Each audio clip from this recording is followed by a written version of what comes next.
but we are seeing some light at the end of the tunnel. This instead measures whether people have been exposed and then developed antibodies as a result.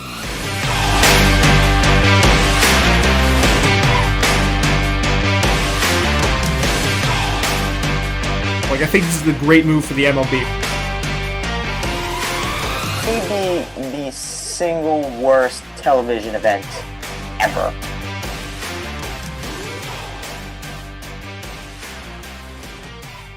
Welcome to the inaugural episode of the Low Down podcast, where you get all your sports and non-sports news. Come here. Anyway, I'm broadcasting from my basement. I have my co-host here with me over Zoom, Gerry Sullivan. What's going on, Gerry? How you doing? Living life to the fullest, man. Doing all great. All you can do in this quarantine. So we got a stacked lineup today. A lot of interesting topics, most of them sports, but a great bit of them actually having to pertain to regular life as well. I mean, obviously, what we know, we're two sports guys, but we wanted to make this show a mixture of both. We want to be able to give you guys the rundown or the low down of all the news circulating as of us recording. So we wanted to start off today. Do you want to start off with the NBA horse competition? Yeah, so I just want to get this off my chest. So the NBA on Easter Sunday had like a little horse competition that they live streamed from like NBA players or WNBA players, for that matter.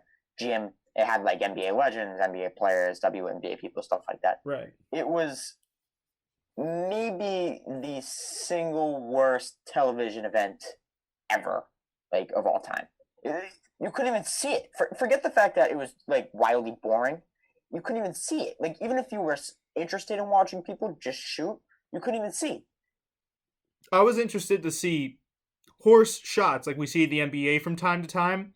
I was interested to see CP3 and Trae Young play. They got knocked out early, so now I really don't have a reason to watch it at all.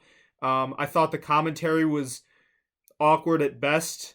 The exchanges between the guys on court and the guy, I forget who did the commentary at ESPN, but I mean that was stale. And then, like you said, it looked like it was being filmed out of a first generation Android. So it really wasn't I don't think it was a well thought out event, right? Like I think the NBA wanted to put something out like the 2K contest to keep their fans happy in the hiatus until they can get back to playing games again. But like in reality, I don't think they really took into consideration everything. Sure, I think it was a good idea. Like I don't knock them for trying. Like, you're trying. I'm a sports fan. I desperately want sports. Like, you're trying to give me that. But yeah, I guess it was a lack of I don't know, preparation or execution or whatever. But it came out really badly. That and the 2K League is just boring too. I don't know. I mean, these guys, with the 2K League, these guys aren't entertainers. They're basketball players playing 2K. I mean, it's a cool idea again, and I don't knock them for trying. It's just it's bad. Well, it's really bad. Sorry to cut you off. You know what it reminded me of? Sort of like when NBA guys, they stream on Twitch, except they were talking to each other. And in a way, the NBA 2K contest was more glitchy and more buggy, like in terms of the screen, than the actual basketball was. It was all just not well thought out. They could have brought in better equipment, better mics. They could have had players. I mean, listen, it's an epidemic, right? You're not going to be able to go right to their house and get them supplies, but you can send stuff. You're the NBA. You could facilitate them with better supplies, better broadband connections, so that we, the fans, could get a better experience. Also, I gotta be honest, I didn't mind the talk between the players with the 2K contest. There would be a pause every 5 seconds, so it was hard to get into. Like, if they had a regular connection speed and everything was kind of like we are now, like on Zoom, I wouldn't have really cared, and I probably maybe would have watched 15, 20 minutes of it, but as it was there, it was just unwatchable. It was terrible. Yeah, I mean, it was just bad. I don't know. Again, I don't knock them for trying. I desperately want sports back, especially with March Madness getting canceled. The NHL playoffs should have started last week. The NBA playoffs think the regular season was supposed to wrap up like today or tomorrow, so they were supposed to be around that starting time, soon. yeah. MLB should be back. Golf, the Masters should have been last weekend. I already said March Madness. So like this is a heavy part of the year that we're missing. So I don't fault them for trying, but like you got to give me something better than that. That was bad. That was just bad, and it's not like course competitions from the NBA are such a wild idea because they used to have like course competitions. Like I don't remember when they stopped or like when they would have them, but like I remember like waking up in the middle of the night one time and seeing like an old NBA course competition. It's like they used to have them. Probably at the All-Star game, I'd imagine. Or the All-Star break. But this was just bad. Maybe you can look up on YouTube old horse competitions. Like I think the last one they had was maybe like 10 years ago. Right. But it was just bad. It was just bad execution, as you said. Like it was awkward. It was grainy. It was boring. They were not really like. It was, again, like no other word to describe it. Bad. Shout out, by the way, to Chauncey Billup's wife. I don't know if you saw his wife. His wife is. I definitely tuned out by that point. I was like, wow, all right, Chauncey. Okay, I see you. Anyway, moving on. We can do the concerts and sporting events being possibly canceled until next year.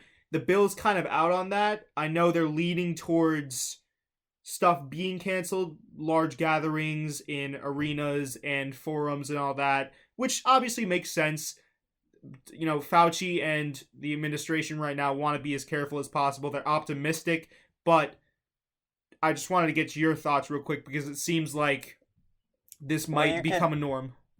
You could point this topic towards that Seton Hall study that we wrote down, which is like, for those who missed it, I mean, it's concerts, but it applies in general. 72% of people said they wouldn't, according to the Seton Hall study, 72% of sports fans said they would not go to a sports game until there's a coronavirus vaccine. Right. And sports games and concerts are extremely similar to the fact that you are like literally on top of people for 3 hours straight, pretty much.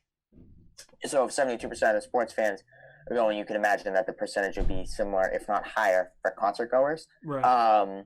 Especially with mosh pits and everything, like people standing in crowds. You ever see those videos on the iPhones? How they're bobbing up and down like that, right. Straight up just being packed in like sardines.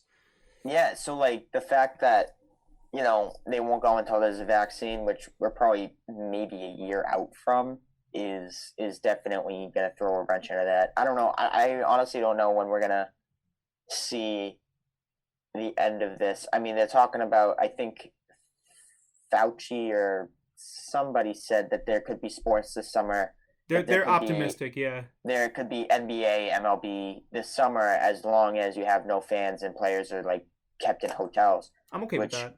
I'm okay with that, but if I'm an athlete, I wouldn't be okay with, like, if you're gonna go lock me in a hotel across the country, like without my, like, this already stinks. Yeah. Now you're gonna tell me I can't see my family. If I'm an athlete, if I can't see like my kids anymore, that would not be great. Yeah, I mean, that goes into our next topic, which we can get into more later. But obviously, the MLB guys with the proposed cactus and grapefruit leagues would be in centralized locations around Arizona in the spring training places. They'd be in hotels, they'd be away from their families. So you have to factor in not only the public's view and what they want for entertainment, which, the public, they are the blood of your organization if you're a professional sport organization, right? You get ticket sales, you get TV ratings, which you'd still get with no crowds, but you also have to take into account the psychological aspect on the players and the strain there, You're living, breathing baseball, basketball, whatever you do, if you're just sitting in hotels going back and forth to the arenas. So that's something to take into account. Well, that's what it's all about in the end, because if you're a fan, you'll take sports no matter what. I don't personally, I don't care if there are fans in the crowd. Like, obviously the experience is better when there are fans there, but in the end, you're not watching to see the fans, you're watching to see the players. Right. So from a fan's perspective, obviously you're going to take no fans, but over no baseball at all, or basketball, whatever sport you're talking about. But it's all about the players' not only safety but well-being, because are they going to perform as well when they're kind of depressed about the fact that they're stuck in a hotel room when they're not playing basketball? Are they going to be it's not ideal, but from a fan's perspective, you obviously want it. From a player's perspective, you might not. So I don't know. it'll be interesting to see. I guess we could just jump right into that and then for the MLB. Right, yeah. No, we could talk about the MLB. I mean, obviously, for those uninitiated, there is a proposed new league in Arizona being talked about. I think Japan right now is off the table. They were talking about going into Japan and playing there. The ballparks in the daytime because they play in the nighttime, but Japan is starting to go on lockdown. So it's looking like Arizona might be the go-to. They'd be playing with grapefruit and cactus leagues based off of the geographic locations of the stadiums where each team plays in, and they'd be playing in centralized hotels around there where they wouldn't do anything else but play baseball, practice, and do all that. So I just wanted to get your opinion, Gerry, because I know you're a huge baseball guy, and I know you said baseball over no baseball, no matter the circumstances, but how do you feel? It sounds like a great idea. I think it would be awesome. I mean, yeah, American League and National League is fun, but for a year, if you get to play a bunch of teams in the National League, like I think that would be a fun idea. The only problem I have with it is that it's never going to happen. Like, it'll never happen. You don't think so? No, because I just don't think that. I think if we're at the point where it's not safe to publicly gather, I don't think we'll ever get to the point where we'll see or sports for a prolonged period of time. I could see sports going on for like a month without fans, but seeing sports for a prolonged period of time without fans, where athletes have to be essentially caged in, it's like almost in like I don't know, because like not only that, these guys would be stuck in hotels. So like not only can they not go home, but they probably can't even go out to the store because if you encounter somebody on the store that has it, then you become infected with it. Now you've infected everybody in the team. So basically, you're stuck in a hotel. You're only interacting with the same people on a daily basis. I just don't think it'll ever happen. Like I think it's a great idea in theory, but and you know a lot of people that are like because I'm not in the know, but people that are in the know give it like a less than 5% chance of happening because it's a nice idea. It'd be fun as a fan. It's fun in theory, but when you think about it, you're like, that's not really very realistic. And I think that's the problem that the MLB is running into now too. And the NBA and other leagues in general that are trying to start back up is like, these ideas sound great. Like locking NBA players in Vegas sounds great, but is it realistic? No. And then the whole thing with the Caribbean island, the private island, which only had about 9 confirmed cases. But I find it very interesting what you said. A lot of people are saying this only has a 5% chance of even occurring. Just thinking about the logistics alone of something like this, right? You have to take into account the fact, and it is backed by health professionals like the CDC, this would need to be handled with extreme care. I'm talking about razor sharp, like go right from the hotel right to the stadium and right back. You're not doing anything else, no detours, no stops, no, maybe I'd assume that the players would have phones so they could contact their families. But besides that, you're only talking, like you said, to your teammates. And then the other side of that, like you said, is that psychological aspect where guys are having to spend prolonged periods of time with teammates. And I mean, I think I could speak for a lot of athletes among all sports when I say that chemistry amongst teammates isn't always guaranteed. And then you're going to be locked in a hotel room with a guy, say, maybe you don't particularly care for. I'm just interested to see how it's going to play out with the dynamic there if this even does occur, One thing that I will add, though, is that not just baseball, but sports in general, the one thing to keep an eye on is the fact that Trump seems extremely adamant to get them back. Excuse me. He said yesterday he's now starting this massive committee on rebooting the economy, and he's including Adam Silver from the NBA, Goodell from the NFL, Robert Kraft from the Patriots, Jerry Jones from the Cowboys, Manfred from the MLB, Bettman from the NHL, like all these commissioners and owners. He keeps saying that we need to get sports back.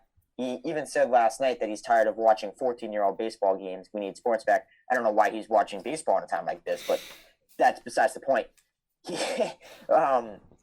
No, but he seems pretty adamant on the fact that he wants to get this whole thing restarted, that he wants sports to come back. I mean, I don't know if some people might view it as rushing into it. I'm not going to give my opinion on it because that's not what I do here, but I don't go into politics. But right. I will say that something to keep an eye on is the fact that he seems very much determined to get not just the economy, but sports back as soon as possible. I mean, PGA is expected to announce this week that they're coming back in 2 months. So Right. I mean, I think also, again, you were talking about the meeting that he had with all the sports commissioners. He had a meeting, either it was yesterday or it was today, again, about having, first it was the NFL.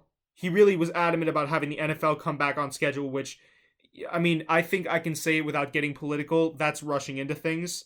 There should be more planning involved with something like that, without getting political. But I agree. I think it's something that's case sensitive. No other way of saying it. I think that's what we have. Like, the goal being the NFL on track. I don't necessarily disagree with that, because I think when you're thinking about it from a logical standpoint, like, not logical standpoint, but like when you think about it from just what we know right now, sports starting back up within the next 30 days is unrealistic. Right. But 3 months from now, we don't necessarily know. So I don't think it's that unrealistic of a goal to, and the NFL might come back with empty stadiums. We don't know, but I don't think the season doesn't start for almost another 5 months. So I don't think it's necessarily a completely unrealistic goal to have it not start maybe the exact weekend, but, like within a month of when it was supposed to, because sure, when you think about it, like training camps and optional workouts are supposed to start within the next 2 or 3 months. That's probably not going to happen.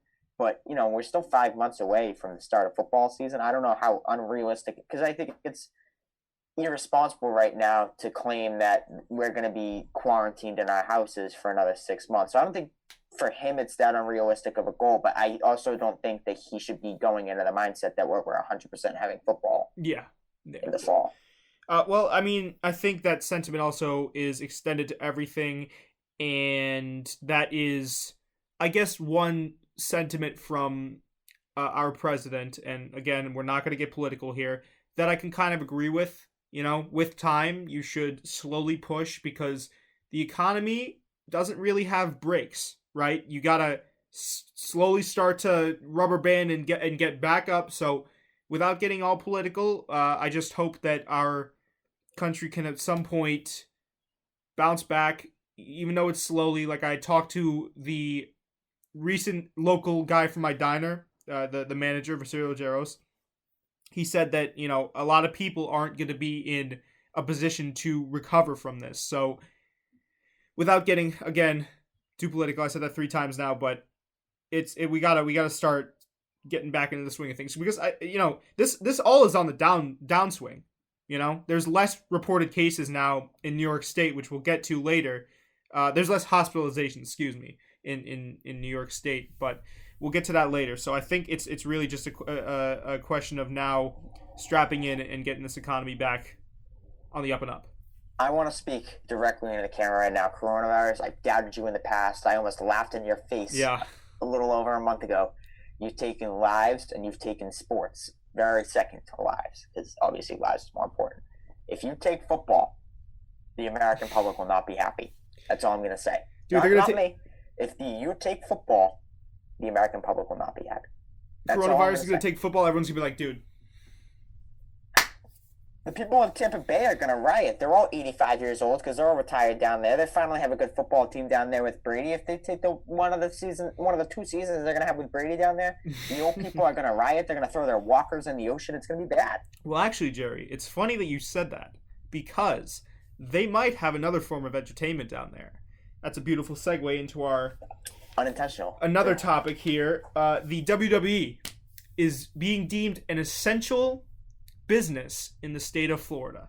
They will be housing events with no fans at the University of Full Sail, and I believe it'll be free, though I'm knowing the commissioner of the WWE. Wait, sorry, they're not having fans? They're not having fans. Okay, yeah. Because Full Sail, I think it's it's some sort of a converted airplane hangar or group of airplane hangars, so they have already WWE equipment in there. I think it's a training center, so they're just going to move all this stuff there, and they'll have events with no fans. But I it's something I thought, and I just want to get into this real quick, that was funny, was I was looking up for notes, how they'd be doing this and why it was such an essential service. I thought at first that it was maybe just entertainment for people in Florida. No, quite literally, people in Florida need WWE for the economy. That's one of the key essential parts of the lifeblood for Florida as a state is having WWE in there. Just think about that for a second. I will say this. Sports does affect the economy. There was all those stories about when LeBron left Cleveland last year, like the economy of Cleveland like went down because people were spending less money on like Cavs games or going out to less dinners and stuff. I mean, local sports does affect local economy, and I guess WWE probably is technically headquartered out of Florida for tax reasons. And when you look at revenue, WWE makes more than, I mean, you don't have to consider it sports if you don't want to. But when you compare it to the NFL or the NBA or the MLB or whatever sports league you want, it makes more than all those leagues. So, if Florida relies on WWE for a good amount of income, then I could see that, because it's different because, with no fans there, obviously no local restaurants won't be benefiting off the WWE being in Florida. But for tax reasons, if Florida does rely on it a little bit, but I just think it's funny that we deem wrestling essential now in 2020. Well, I think we can get in because we've got time to this little debate, and this is a debate I've seen time and time again, and I've actually wondered this myself. Now, WWE has a Bleacher Report page, it has a ESPN page. Do you consider WWE to be a sport or a form of entertainment? I happen to fall on the entertainment side, though there are some mixtures of a sport in there. They don't even define themselves as a sport. They define themselves as sports entertainment. It's a competition for entertainment. It's not sports. It's sports entertainment. That's how they define themselves as. So it's definitely not a sport. It's definitely entertainment. You're definitely right on that. It's scripted, It's not scripted per se, but it's It's lightly scripted, I imagine. Yeah, it's predetermined. Yeah, I mean, I don't want to use this term scripted too loosely, so I'll rephrase. It's predetermined. Yeah, it'd be interesting to see how tightly they script. You know what I mean? Each show, especially bigger ones like you were watching WrestleMania, they got to script those out intensely. Yeah, I mean, I don't know. Especially now too, where there's got to be a lot of attention to detail because there's literally nothing to focus on but the wrestlers since there's no fans there. But I mean, I don't watch WWE, but I'd be interested. I guess I'd be slightly interested to see. I feel like everyone's had their WWE phase when they were a kid. Like you have that span of time where you're super into it. I had a couple of video games, but I never. This was the first time I ever viewed a pay-per-view WWE event, and it was the first time I viewed a WWE event in general since I was like 11. So, can you say for the people, Jerry, was it worth the buy? Oh, absolutely, it was. Yeah. Yes. Oh, yeah. It was sporty, sort of. I mean, it was the closest thing I had, and I don't know. I got to see guys go through tables and get hit with bells, and Undertaker buried a guy, which was pretty funny. So yeah, definitely worth the $10 that I spent on it. That was only $10? Yeah. I thought it was like $60. I thought it was like a UFC event.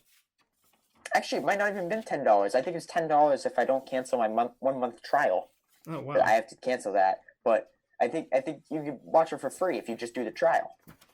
Interesting. WWE pandering to people in these tough times. I always have trouble saying WWE. I have to like mouth it out like that. WWE. Otherwise I say it like WWE. WWE. Hey, that's Vince McMahon being Vince McMahon, though. The guy is smart. He knows money is tight around the country, and he knows people are bored and looking for something to watch, so he gives you free WrestleMania, and you watch free WrestleMania, like me. I'll tell you what, though. That's the opposite, the polar opposite of Dana White. Dana White's like, coronavirus? Okay, we're going to have one big card, and we're charging you $150 per person. Plus the ESPN Plus subscription. I'm like, what? Come on. Dana White wants me to watch UFC, so he charges me like $1,000 to watch each event. It is crazy. There is no sport more expensive to get into than UFC. And I watched a couple events this year, and I feel like an insane amount of money. Like you buy a couple of pay-per-views, all of a sudden you're $120, almost $200. If you buy 3 pay-per-views, you're now almost $200 down the drain when you include the fact that you have to pay for a separate subscription on the side. Hey, Dana, like, ease up a little bit, man. Yeah, Dana, fix your stuff, man, all right? From me to you, fix it. Yeah. All right. Well, we can get into our seems like last topic for the show, or maybe last two topics. Obviously, we were talking about MLB earlier, but they've been dabbling and plan to roll out a study through, let me see here, Stanford University, USC, and the Sports Medicine Research and Testing Laboratory. They're going to test 10,000 essential personnel, athletes, and other people in the MLB organization to roll out testing for I think it is a testosterone or a hormone released It's IMG and it's something like I that. think it's just more like I think it's just to like get a general like, do these antibody tests actually work? I think they're just trying to get more informed on the coronavirus. And they did make like painfully clear that these antibody tests aren't taking away, they're not the same thing as a positive or negative coronavirus test. Like, if you're testing somebody for regular coronavirus, you're just seeing if they have it right now. These antibody tests are seeing whether you had it in the past, Right. and if you have the antibodies for it. Like, it's not taking away tests from like frontline doctors or nurses or patients that actually need to get tested for coronavirus in order to find out if they have coronavirus. These are more for, did you have it? Like, we're going to do a little research on, how we can fight this thing. It's not taken away from tests from people who need it. It's a completely different test. To me, this could ingratiate baseball to the people. Like, I think this is a great move for the MLB, right? If you talk about, I know we'll go back to Trump real briefly. Trump had talked about sports jumpstarting the economy. I think sports, in a way, could help jumpstart society, right? Because if you have an organization like the MLB doing this, they're helping out, they're easing the efforts with corona recovery, right? Let's just call it that, corona recovery. I couldn't think of a better marketing a marketing period for baseball, a sport that I think personally, and you sound off on this, Jerry, because again, you're the baseball expert here, a sport that I don't think gets as much coverage as it should, because it's, overshadowed maybe by football and basketball, but a great sport nonetheless, and a sport that I think might now be getting the attention it deserves. I think, I guess all press is good press. I mean, I think the MLB, it's not a bad move. I think it's obviously a good move. It's a good PR move. I don't know necessarily how many people are going to watch baseball because of this, but again, like, I guess you get your name out there in a good way, especially with all the crap the MLB has been taking over the last couple of months with this whole Astros situation. Yeah, great bounce back. I think it helps.